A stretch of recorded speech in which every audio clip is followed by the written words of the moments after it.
Tonight, inside the Hallowed chambers, Nigeria's National Assembly enters one of its most heated weeks yet. The nation's security crisis takes center stage, and the lawmakers are no longer whispering. They are shouting.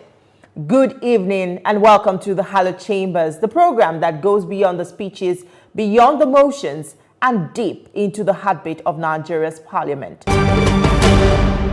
On behalf of the Senate, we want to congratulate him for serving meritoriously and departing as the 18th Chief of Defense Staff of the Armed Forces of the Federal Republic of Nigeria on his pull-out parade ceremony, which was very colorful.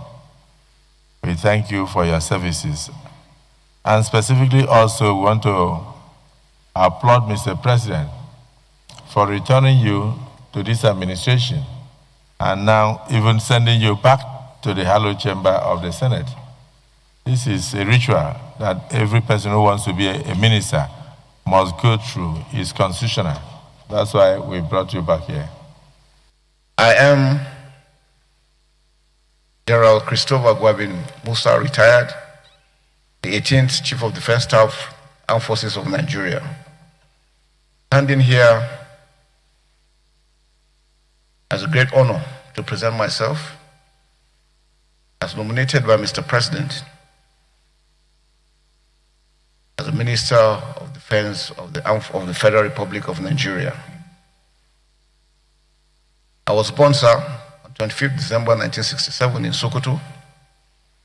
I spent my formative years in Sokoto before I went to the Nigerian Defense Academy as a member of the 38 regular course. I was commissioned in 1991 into the Infantry Corps, and I've been there all through my career. I've had the privilege of serving my country right as a junior officer, medium level, senior level, up to when I got to the Chief of Defense Staff of the Armed Forces of Nigeria. For me, it's a defining moment because it gave me the privilege and understanding of the dynamics of the challenges confronting our great nation, Nigeria. The important thing is for us to take the ownership of the challenges confronting our dear nation. These are things that we can't defeat. We can't win this war. But until we are deliberate about it, until the way we are determined, knowing that we are brothers and sisters, and God has a purpose putting us here together, is not to destroy ourselves, but to build ourselves up. I saw what happened in the southwestern part of this country when these issues of banditry and, well, not banditry, kidnappings and the rest, was trying to become the order of the day in Southwest.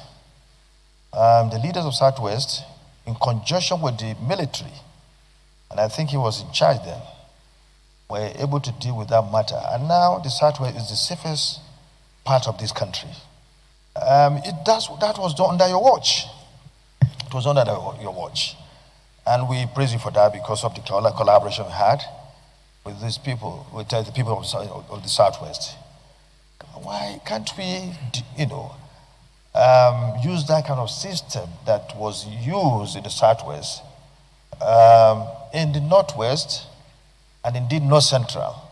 What are you going to bring to bear based on your experience at the operational level to the policy level, escalate it to the policy level with a view to bringing this fight against insecurity, the avalanche of insecurity across the nooks and crannies of the country? So my question to you, my big friend, is will you ask for those things from your appointee, that is the CNC, and here you are before the Senate that promised to give you that support. So if you ask that question or you demand for that thing, I want to believe that the Senate will support you to get it. I need you to change your statement that we shall win. Number two, whether or not it makes sense for the state or sub-nationals to negotiate with terrorists, carrying weapons into the city, and then going back, as we see, these are reported from time to time, and we have seen governors saying after successful negotiations, they have achieved something. Now, we must build the resilience of our communities because crime is localized. We're able to build the capacity of the locals themselves to be the first responder, because when they come, since security agencies cannot be everywhere, it's good we build them. Our schools must be secured. You see, most of the schools that have been built, you go and visit them, no perimeter fence, they are left exposed. Information conveyance, again, has been an issue. Before these informations are relayed, the use of technology. So, sir, we're going to make sure that we do a whole of society approach into addressing this issue of kidnapping of school. With technology, working together with the armed forces, the police, and other security agencies, and the communities. I think that's where the gap has been. We will be able to address that properly. I'll be able to also secure these children and to stop issues of kidnapping all over the country. On the issue of policy, yes, sir, I've been operational all through my life. Now the issue of policy, and I think that's very important, sir. What we have observed over time is that with the MDAs, we have not really been able to get the full support of the MDAs. I think one mistake we make is we think the armed forces can solve all the problems. The armed forces solution is just 20-25%. Majority has to do with good governance, building capacity, working together with all the other MDAs. The police has a lot to contribute. Civil defense, all other agencies, including Foreign Service, Ministry of Foreign Affairs, Interior. So we need to harmonize all this diplomatically again, our neighboring countries, Cameroon, Chad, Niger, Benin Republic. We need to also reach out to them, because if they're able to secure their own borders, it means our own borders will be secured. If theirs is porous, ours is going to be porous. And because we have more to lose. Please put the interests of the Nigerian citizens uppermost in your mind, and the rest will be added onto you. We will pray for you. We wish you well. Is it the view of the Senate that this nominee be allowed to take a bow and leave? Those in support say aye. Aye. Those against say nay. The ayes have it. May now take a bow.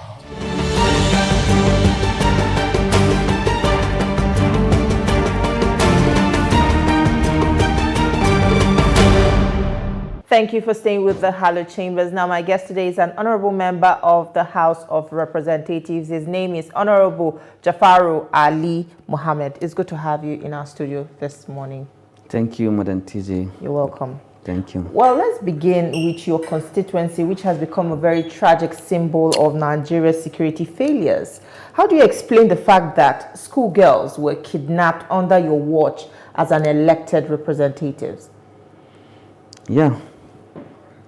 This is an issue that has happened just of recent last week, where the bandit was attacked the St. Mary's Primary and Secondary School, kidnapped almost 303 students, 12 teachers, but as I'm talking to you, almost 50 escaped. They are now reunited with their families. And due to our situation in the area, simply because we are being located at the extreme end of the country, we have border with the Benin Republic, border with the Kebbi State, border with the Kwara State, and our major issue that is more horrible or more disturbed is the location of the national park in our area, which is about 600,000 hectares, where it is too large to cover for any local security man or any politician, anyone on that area. It's one of the major issues. They came from the bush, they come from the forest, which is national park, which is now it is fully owned by the gunmen. So I doubt much if you say it is under our watch. I'm a legislator. I'm to make law. Every office it has its peculiar responsibility. So I confirm the incident happened at the night simply because of the situation of the country. So that is it. Okay, regardless of the situation of the country, many residents say that leaders in that area only show up when tragedy happens, and after that they are left to their fate. Now, how do you explain, even at the aftermath of that attack, people are left to their fate, there is no adequate security in that area? When we say security, it is for everybody's business. The entire country, down to the ladder. As I said, the government at our own side, they are trying, but it's not enough.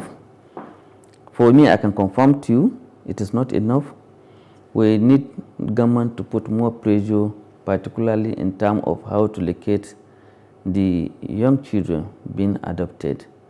And we know the kind of people that adopted those kind of people. The children, it will be very, very difficult for them to observe the kind of, they don't have even the shockers about to observe their attitude in nature. And as we said, that our society being left, no, it's not true. It's not true. Like me, I have my house there. I always used to go there. Even me, I was attacked last 2 weeks. It's only Allah that saved me. If not, this is not what will happen. So it's after mine, they have been attacked. If I'm not staying there, how would they attack me? So I used to be at home at any time. I like my constituency, they like me. I like the nature of my constituency. That's where I was born. And nowhere is better than your home. So we stay there and we are managing our security. But the security on that nature of our constituency is not enough, as you said. It is true. And we are looking for the government intervention. If we have peace in our constituency, in my constituency, it's enough for now with the present situation we are. Because nobody is sleeping with his eye closed. It has become just like a routine, day in, day out, killing every day. Every day. I'm a vulnerable person. We are looking for help. So there is no way that I can deny it. All right, speaking more about this unrest in your area, you raised alarm about the Kainji National Park becoming a terror hideout for these bandits and terrorists. Why has it taken so long for the federal government and even legislators like yourself to demand a full-scale military operation in that area? The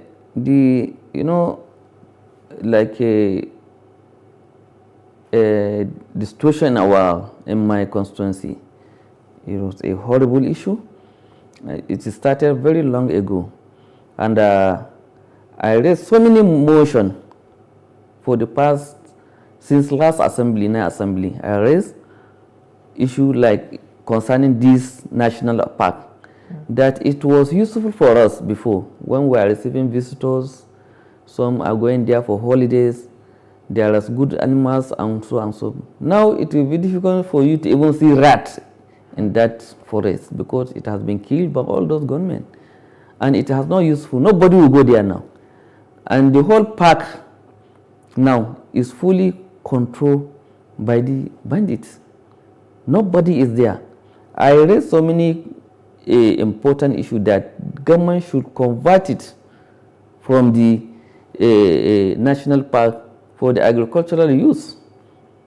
If they can do that, I think they should provide, we should call the attention of the investor and what have you, so that they can clear the forest and it will be useful for us. Well, that solves the problem. Because if this place has now been taken as a hideout by a bandit, doesn't it put the life of anyone that is going there at risk? That is it.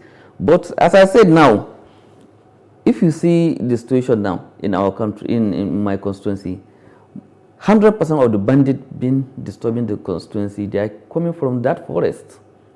They are there, different group. Some cannot even speak Nigerian language. Some from Sudan, some from Mali, some from, and there are canvases for their ideology to the communities. Some that they decide to compromise, they are now presently working, marketing, rearing, farming freely.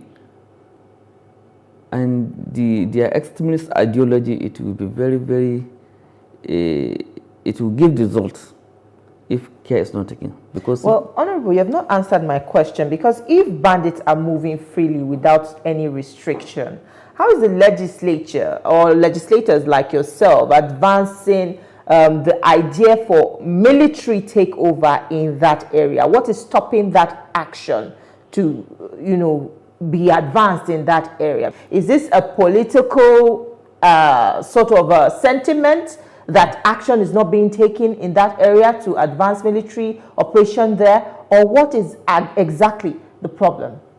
Exactly, it is failure in the system. I can say it publicly, simply because we have FOB at Babana, where is the military being kept at Babana, but they don't have arm, they don't have modern technique, they are operating in an open van vehicles. They are always been killing. So they need, if government is serious about it, they will have to provide modern techniques, modern equipment, and modern machineries, such as APC, armor tank, so that they can protect themselves. There is no way that you can come and open whereby the vendor has already took cover waiting for you. There is no way that the military can succeed in that area unless when we change the pattern of our system. But as I said earlier, the location of the country, we are so far, even from my state headquarters, that is Mina, to my constituency, sometimes I spend 6 hours, 8 hours journey. Even by flight from Abuja, you can spend almost 45 minutes to 50 minutes within one state. And the entire state is even bigger than like a south or southeast, the whole southeast. Well, are you satisfied with the response of security agencies so far to the kidnapping of the Catholic school girls? Definitely I'm not. I'm not. Simply because I'm not satisfied with their action. So because it's a laxity. Yeah, I'm as a member House of Rep, I'm representing them, and I need to see the action openly, whereby the army, DSS, machineries going there. We know where they are. They are within that forest. As I'm talking to you, let me tell you, Madam TJ, that forest contains many people there with their family. So everyone know where they are. If they are ready to go to them, they know where they are. Me, I'm not seeing anything reasonable that, yes, they are ready to fight those people. All right, we'll still talk more about this, but that'll be right after the short break. Don't go anywhere. We still have more. Stay with us. We'll be right back. Every week, I take you inside the inner workings of the assembly, where laws are shaped, decisions are made, and the future of the nation is decided. The eyes have it. Join me, Tijesu Adeoye, and other seasoned experts, analysts, and lawmakers at the National Assembly as they uncover the real stories behind the headlines and offer unfiltered insight on the most pressing issues of the day. This is your front row seat to the heart of power. Watch the Hallowed Chambers every Saturday at 9 p.m. only on TVC News. We're glad to have you back. You're still watching the Hallowed Chambers, and we're still speaking with Honorable Jafaru Muhammad Ali. Now, before we went on the break, you spoke about not being satisfied with the response of security agencies so far in the kidnapping of these Catholic schoolgirls. I would like to know, in your opinion, who should be held accountable? Very recently, we had a member of your colleague here who said that he's not also satisfied with government's response in terms of insecurity when it comes them negotiating with these bandits. He prefers the kinetic approach rather than the non-kinetic approach. Do you also subscribe to that? Yeah. As I said earlier, the kind of situation we are in that community, we need to see the action openly. And those bandits, they came, not quite long, not more than a decade. They came in large number. We said it out. We speak out to every agency that has responsibility on that issue. That was why that I was trying to let Mr. President to be fully aware as a chief commander of the army forces, simply because I know the kind of support Mr. Governor give to the community. No, this is not the first time. There was a time that they came and they packed cows, killed, and finished some, even families completely. They deleted them. About 2 families now. We have Autenjangu where they killed the father and the rest of the family. We have Guga. He killed almost all the families. If it has become an issue that in the community now, if you have issue, so due to our high level of illiteracy, they can go and hire them to come and finish the whole things. But we are reporting since that time. But the action is not enough. And the bandits can come openly and do what they do. They are following the same route. They will go out, they will spend like 6 hours, 7 hours. Even the day that they pick those children, they spend almost 24 hours before they reach their final destination in the forest. Because from Papiri, Damu, Sukumba to Audufari, it took about more than 24 hours. If government are serious, if we are serious, because I'm part of the government, if really the system is working very, very well, they need to be trapped before they reach their final So who should be held accountable in this situation? Should it be the policymakers, the commanders on ground, government, security chiefs? Who should we be holding by the jugular? Security is for everyone's business, as I said earlier. But the reason why I'm saying I know the kind of support we got from the governor, and this issue it passed his capacity. We need to direct approach from Mr. President. Particularly, he's one of our own. He is the Jagaban of Borgu. When we say Jagaban of Borgu, in Hausa, simply means commander-in-chief. In every title being given to someone, it has its peculiar responsibility. The responsibility for Jagaban is the commander-in-chief on how to protect the entire kingdom. So he has a lot to do. He has the responsibility as a president of the Federal Republic of Nigeria, and he has the responsibility as our commander-in-chief. President Tinubu has declared a state of emergency on security, and he has taken quite some very strong actions. And he has also advised some states to also move some of the schools that are located at the outskirts, where largely unmanned, into the city to avoid this kind of situation. Do you think this might just be the answer to the security crisis? Migrating the school to an urban area. We have people, local people, that don't have power, they don't have means leaving their area to the urban area to come and acquire education.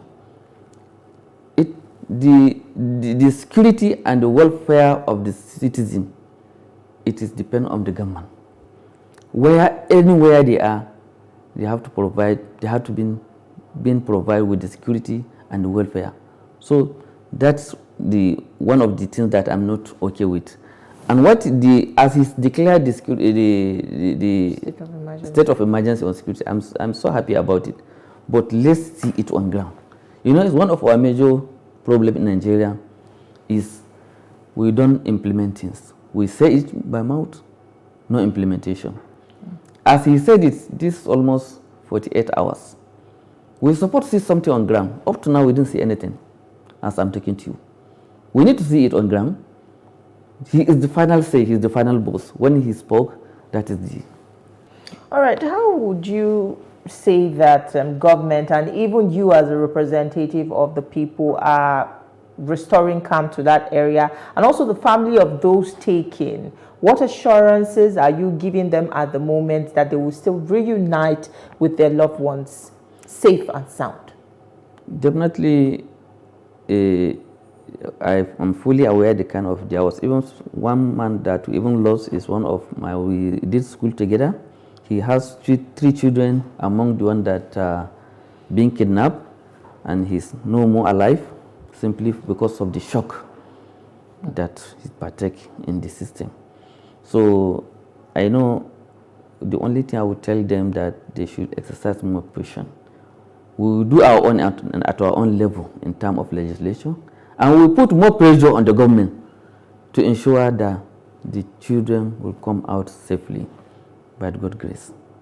Would you say the people of your region and as well as yourself, do you still have confidence in this administration? Yes, I have confidence 100%. If government is serious, mopping out the national park, it will not take them more than 48 hours. That is why I'm emphasizing. And it's not because of this strategy of picking those guys. So many things has been happening. We have so many communities that are not more there. They have been washed out in my constituency. We have them. We have some that we cannot even go. Even the Nigerian army cannot go there. This particular week was quite hot in the National Assembly, and some people are speculating that could it be that it is because of the directive given by the President, Commander-in-Chief, to withdraw police officers from, politicians and high-profile individuals, and now that the legislators are feeling vulnerable, could it be why your voices are louder? No, it's not like that, madam, because this is a peculiar session being formed by our leader, Mr. Speaker. It has happened since last week. This session supposed to start last week, Wednesday, due to one of the loss of one of our honorable, one of the senator. We lost one of ours last week. That was why the program has been suspended to this week. So it has happened before even the announcement of Mr. President. So in addition to regard of what you say, because of the withdrawal of the security men attached to the VIP, me, I don't see it anything, simply because now nobody is working freely. If they can be withdrawn and face the reality to go and do what is necessary, it is a welcome idea. But to withdraw without seeing anything on ground, and it's a different issue. That's it. And making voice out, it is a situation of the country. It is so horrible. Everywhere, every angle of the country, there are insecurity, there are issues, as I'm talking to you. That's our program for today. We're glad you could be a part of it. You can watch this episode again on TVC News YouTube channel. And don't forget to follow TVC News on all our social media platforms. Thank you for watching. I am Tijesu Adeoye. See you next time.